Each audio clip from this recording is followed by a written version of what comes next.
The building thrums with the kind of polished confidence money buys. Marble floors, glass elevators, portraits of younger versions of a man who never learned how to apologize. Employees move like shadows around a single sun, the CEO. He has a way of entering a room that rearranges the air, a laugh that slices through conversation, and a reputation so sharp it makes people keep their heads down. He rules with a mix of charisma and cruelty. Meetings become trials. Ideas presented with the faintest tremor are dismissed with a toss of a pen. People whisper his name as if the sound itself might attract attention. Promotions happen for those who laugh loudest at his jokes. Those who don't learn to flatter quietly find themselves boxed into safe corners of the company, if they remain at all. On a rainy Tuesday, a new face arrives in the basement kitchen, not the kind the executive floor has ever needed to notice. She carries a worn tote, hands steady, eyes bright. Her name has flown over HR before she stepped into the fluorescent-lit room, but names in the service areas are often only remembered by those who share those spaces. She trims her apron, lays out her knife, and begins to work as if the world were a line of ingredients waiting for the right touch. Word travels upstairs faster than the elevator.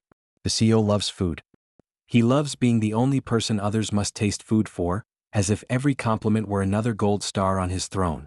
When the executive assistant mentions the new cook, the CEO smirks and asks for a sample. He wants the power that comes with deciding whether the basement deserves to exist. The first lunch he demands is a performance, a private tasting, an audience of his choosing. He instructs his assistant to invite the new cook. She pauses, then nods, already conditioned to obey. When the cook arrives on the 12th floor, she does not enter like someone seeking approval.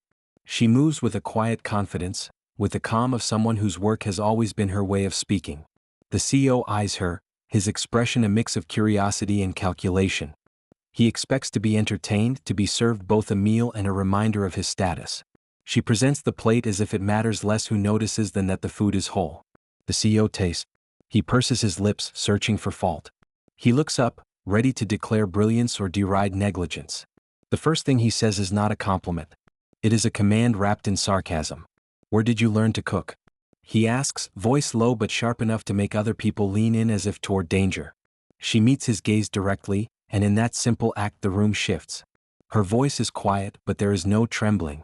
"A little here, a little there," she says. "A lot of people taught me. My mother taught me to taste before I season. My grandmother taught me how to make a meal stretch. The kitchen taught me to listen." The CEO snorts. His laugh ripples through the room like a warning.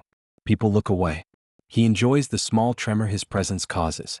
He decides he will teach the cook a lesson. The company has a culture manual, but he has his own version. Dismiss the people who don't know their place. He stands and moves to the center of the conference table. He begins to lecture about excellence, about what it means to be a winner. His words are polished accusations disguised as management tips. The cook listens. She does not rise to his bait. When he finishes, he pauses for applause that does not come. She offers one simple comment. "How can you tell the taste of something you never cooked?" She asks. It's a challenge disguised as a question. The CEO's smile falters because he knows, deep down, he has inherited his power more than he has earned it. But he loves to keep the whisper of his own authority alive. He decides to put on a show. Tomorrow, he announces, "We will host a charity gala. I will personally oversee the menu. Everyone should be prepared to learn from the best." He names luxury caterers, top chefs, and instructs the head of events to make the party worthy of his brand. The company buzzes with nervous energy. Invitations go out. Press will be there. Donors and board members and the kind of clients who understand the luxury of influence will all be attending. The CEO's ego will host this gala like a coronation. In the basement, the cook returns to her station. Word of the gala reaches her through the hum of the staff room.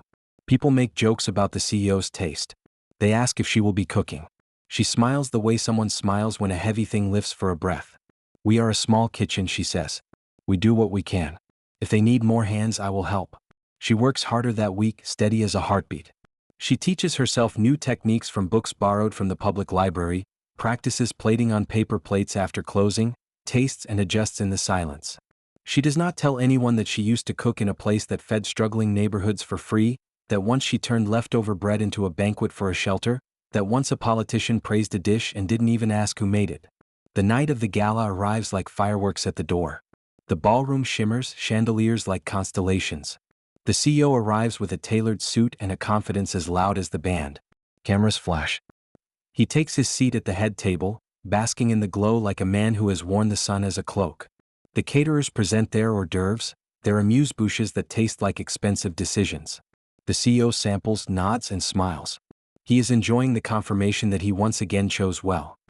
He looks across the ballroom and sees in the far corner a plate carried by a server from the basement kitchen, apparently a last-minute addition, an offering the event's manager slipped in because the head caterer had run short of heart.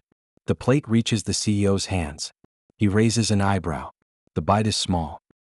He takes it out of habit and then, without apparent intention, closes his eyes as the flavor finds him. For a moment, the polished room dissolves into something else. He tastes smoke and citrus and a warmth that isn't just salt or heat. There is a memory in the spice, a common thread that ties generations to their tables. His face, usually a mask of composed superiority, cracks. "Who made this?" he asks, suddenly and unguarded. A server points to the kitchen. The CEO's voice drops low. "Send her up here," he says. Now the room holds its breath. She walks in like someone walking into a familiar storm and refuses to be drenched by it. When she reaches the head table, she bows her head not in submission but in acknowledgement of the craft she has poured into the dish.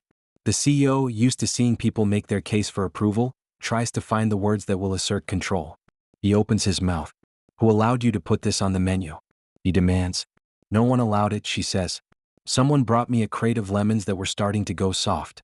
I thought of my grandmother and how she would never throw away a thing.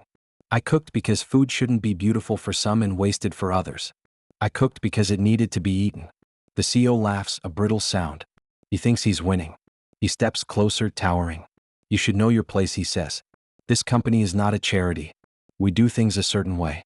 You should not presume to." She looks at him with a steadiness that makes the microphones in the room seem small. "You think respect is a thing you can order," she says. "You think power gives you the right to decide who is worthy. But respect is earned by how you treat people when no cameras are on." A murmur runs through the room. The CEO's mouth twitches. His instinct is to cut her down, to remind everyone who holds the leash. He moves forward, voice low and dangerous. He wants to humiliate her, to remind the hall why fear is useful. Instead, she carries on as if he were a rumor. "You gave instructions tonight to hire chefs that made the menu look like a magazine," she says. "Their food is beautiful, but it tastes like people who are paid not to remember hunger. Maybe that's appropriate for some people. But when a dish reminds you of home, of a hand that will feed you when you have nothing, that dish is dangerous for people like you, because it asks them to feel something other than control."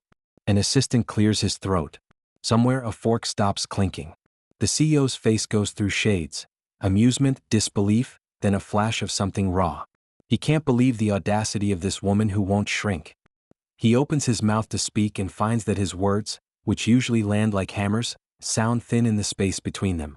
For the first time in a long time, people watch him try to perform confidence and fail. He tries a different tactic. He smiles and offers a compliment that is half condescension, half command. "Fine," he says. "Prove it. Run a meal here next week for the board. Show us what you can do. If it's as good as this, you'll get recognition. If it's not, you'll be removed from the team and we will show the company how we handle mistakes." It is a trap dressed as opportunity, and most people would have stepped into it eager to please. She accepts it without hesitation because she doesn't want his approval. She wants the food to speak. She spends the next week rebuilding a menu that is unapologetic in its honesty. She sources produce from vendors who will tell her the names of the farmers. She asks for donated day-old bread and turns it into something that makes the room catch its breath. She trains the line not to cook for applause but for the hands that will eat the food. The board arrives for the tasting like a jury. The CEO sits tall, certain that power can always be translated into taste. He rehearses his dismissal of whatever evidence comes against him. One by one, plates go out. There is no showy flourishes. Instead, each plate arrives as a short story: texture, memory, balance. People look at the food and then at one another as if discovering a secret together. A director of marketing whispers, tasting the childhood summers his parents never told him about. A board member, known for stinginess, closes her eyes and tastes the generosity on the plate. At the end of the course, the CEO leans back. He had expected to steer the conversation. Instead, people speak of connection, of honesty, of ethics in sourcing and dignity in labor, words usually reserved for mission statements and ignored.